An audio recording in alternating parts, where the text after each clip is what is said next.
Welcome back to another episode. Today's topic is value. Value. Where do we see value? Well, hopefully not too much when you're shopping, right? I know you're looking for deals, but that's not necessarily where the value is. And I wanted to have the discussion today to talk a little bit more about value and where you're actually going to find it, all right? So what is value? Value is the apparent worth or demand for something. So worth, self-worth, the worth of maybe the things that you buy, the things that you need, the demand of maybe what your needs, wants, and desires are. Well, which one do you put first? Hopefully it's your needs. So some of the basic things that you need, like let's say water, air, food, that should be at the top of the list, right? We need those things every day to survive. And then after that, maybe you put, let's say, some of the wants, such as maybe, hey, I want to eat some good food, so maybe I'm going to go out to eat. Or maybe I like to play sports, so I'm actually going to go to a sporting event and sort of maybe get some exercise doing that. So you have your needs, your wants, and then maybe your desires might even be something a little bit, beyond that. But the whole idea is based on what you value is what you prioritize on your list as far as what you go after first, second, and third. Now, what's so important about value is that it creates something called a market. Now, what a market is it is an environment where you can actually trade things of value. So that's very, very useful, very important, especially for human beings. Why? Because we don't have everything that we need. Essentially, we need to be able to trade and share what we have so we actually can get other things that we might actually need. And so what makes humans, I guess, so powerful is that we can rely upon one another and we don't have to produce everything ourselves. We can have a community where we can share things, we can share resources, things like that. So that's why the market itself is so important, because it allows us to get the things that we actually need. Think of how convenient it is if you're looking for something in particular, you can actually go online and find it and have somebody ship it to you, right? That's great. You don't actually have to go in your basement and figure out how to make it, right? You can actually just get it from the marketplace. So that's why the market's so important. So where does value actually come from? Well, believe it or not, we create it with our needs, our wants, and our desires. There wouldn't be a market if we didn't need anything, right? So that's where the market comes from. And having value essentially creates this market where we can sort of go and explore and figure out what it is that we'd like to actually gather from it or get from it. So why is value important? Well, what we believe and what we prioritize drives the value in the market, and it allows us to actually trade. So you heard about why the market's so important. Think about the last time you actually shopped for something, not even having to leave your house because you actually were able to do it on the internet, or the last time you actually went out and went somewhere and decided you actually wanted to get something, right? That's why the market's actually important. So with that, can value change? The answer is totally yes. It is relative. One person may value something differently than another, and value can also change as your needs change. So let's say, for instance, let's say, I wanted to go on a trip, right? So I was ready to go on a vacation, and just before I was about to go, I had a roof leak. So at one point, I didn't really need any repair services for the house, but all of a sudden after a torrential downpour, I now have water gushing through my roof, and now I need some repairs, I need some services. So value can totally change.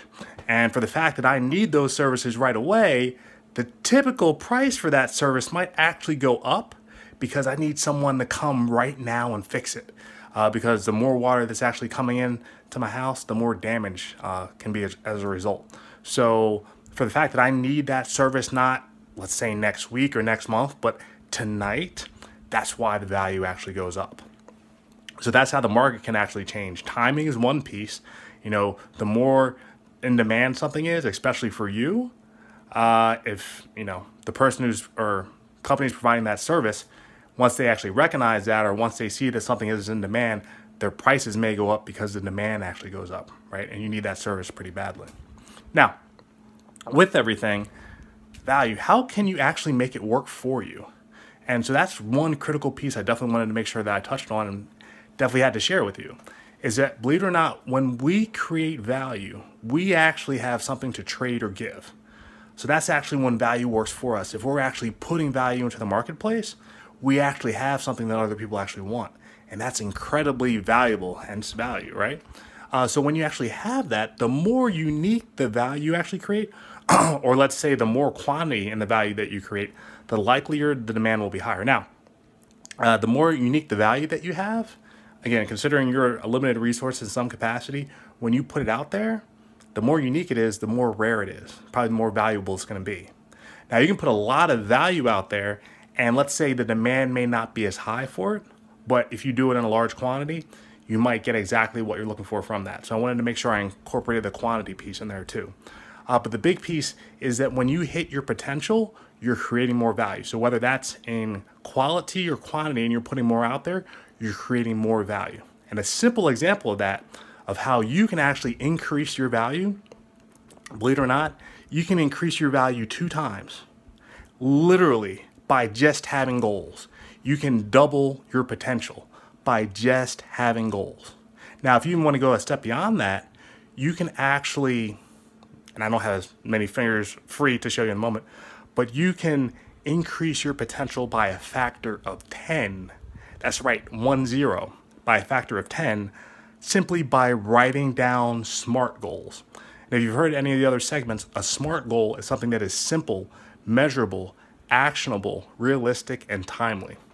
You can increase your potential by 10 times, literally by writing down SMART goals. That's incredible, right? Something that should be, something that's so simple can increase your potential like by that magnitude is huge, right? So if you don't have goals and you're not writing them down, you're missing the boat. So don't miss the boat on that.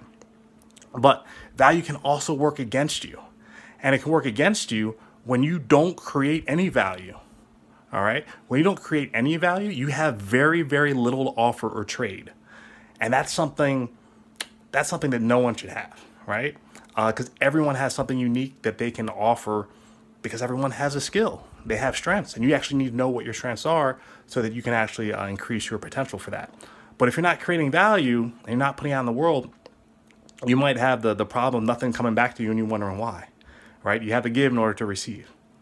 From there, the more common the value you actually put out there, the more it becomes a commodity. So believe it or not, one thing that's incredibly common is, let's say, your time. Your time can become a commodity if you're doing the same thing that a lot of other people can do with it. But if you do something special with it, it becomes unique. But if you do something that everyone else is doing with it, it becomes a commodity.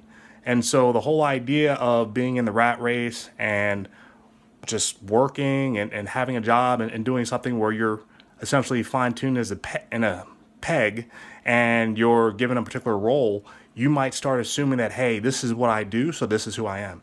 And believe it or not, that's not who you are. You're something so much more than that. But you have to dive down and you have to figure out where you actually create the most value. And believe it or not, that's one of the hardest things for people to figure out. And hopefully they figure out sometime in their life or during their lifetime. But you want to figure out what your gifts are, and you want to be promoting and putting that out there, because that is not something that's going to be common. That's going to be very unique to you. So that's something that I want you to focus on and see if you can find out. And then last but not least, if you're missing your potential, you're decreasing your value. The whole idea of life is for us to hit our potential. And believe it or not, it's not something that's easy. It's not something that's a cakewalk. It actually takes some grit, some determination. You're going to have to fail a couple times in order to succeed. But eventually you're going to hit that potential. And when you do, you're going to know it, because it's going to be very clear, very clear. Something that seemed as though it was so difficult is all of a sudden going to appear and present itself. And you're just going to be like blown away, right? And that's an incredible feeling. So my message to you for today is increase your value. Don't worry about everything that's out there. Don't worry about the material things. It's you. You're the most valuable thing in the equation and the component, and you need to figure out how to tap into your potential and your value. And so remember, the two shortcuts, or not shortcuts, but the two tips that I gave you for today: write down the goals. Actually, have goals. That's number one, right? And then write them down, and you'll increase your potential by a factor of 10. So I hope you enjoyed this lesson. I hope you tune into the next one, and I'll catch you on the next lesson. All right. Bye.